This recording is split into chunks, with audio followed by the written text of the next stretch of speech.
Βρίσκομαι στο αρχαίο θέατρο της Επιδαύρου, όπου κάθε καλοκαίρι γίνεται ένα φεστιβάλ τραγωδίας και κωμωδίας.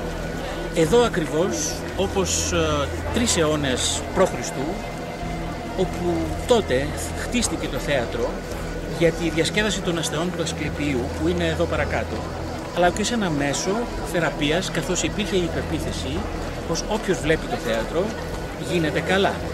Σήμερα δεν είναι ακριβώς έτσι, ή μπορεί και να είναι, για όσους το πιστεύουν. Είναι το ηλινιμό της μέρας και η ώρα που γεμίζει το θέατρο με χιλιάδες θεατές που έρχονται όχι μόνο από την Ελλάδα, από όλο τον κόσμο, για να δουν την παράσταση.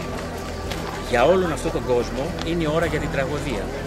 Για μένα, για το βιβλίο μου, είναι η ώρα του εγκλήματος. Όπως αυτοί οι θεατές που γεμίζουν αυτές τις κερκίδες δεν ξέρουν τι ακριβώς θα συμβεί στην ορχήστρα αυτού του θεάτρου, τι θα ακούσουν από το στόμα των ηθοποιών, έτσι και ο αναγνώστης του βιβλίου μου, ο δολοφόνος ξέρει το γιατί, στην νουβέλα «Ο κωδικός επίδαυρος», δεν μπορεί να φανταστεί ότι κάτω από αυτό το φως, μέσα σε αυτό το πλήθος, κρύβεται ένας δολοφόνος.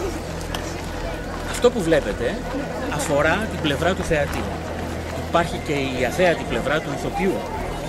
Γενιές ηθοποιών ονειρεύτηκαν να πατήσουν αυτή την ορχήστρα σαν επιστέγασμα της καριέρας και της εμπειρίας τους. Να βρουν και να αποκωδικοποιήσουν τα μυστικά της Επιδαύρου για να μπορέσουν να αποκαλύψουν το ταλέντο τους. Έλληνες μόνο στο ρόλο του Ορέστη ή της Ελένης ή της Αντιγόνης? Όχι. Αυτή η διαδικασία, ο χώρος, το πνεύμα, δεν είναι μόνο ελληνική υπόθεση.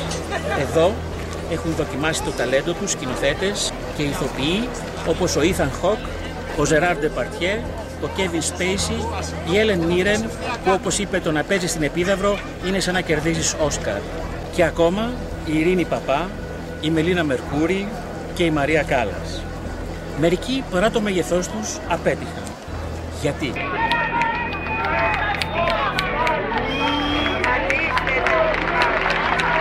Γιατί λένε ότι δεν μπόρεσαν να ξεκλειδώσουν τον κώδικα της Επιδαύρου. Τα μυστικά της θεαστρικής ζωής, του Ασκληπιού και των ιεροφαντών, που τα είχαν καλά φυλαγμένα και που πολύ λίγοι αυτή την εποχή μπόρεσαν να τα ξεκλειδώσουν με κόστος κάποιο από την προσωπική του ζωή. Ο κώδικας Επίδαυρος, από το βιβλίο μου «Ο δολοφόνος ξέρει το γιατί», μπαίνει στη ζωή των ηθοποιών και των ανθρώπων του θεάτρου που προσπαθούν να σπάσουν τους κώδικες, μεταβάλλοντας τη δική του ζωή σε τραγωδία. Ίσως λοιπόν ο Ορέστης ή η Ελένη είναι εδώ δίπλα μου και ο δολοφόνος κάπου μέσα στο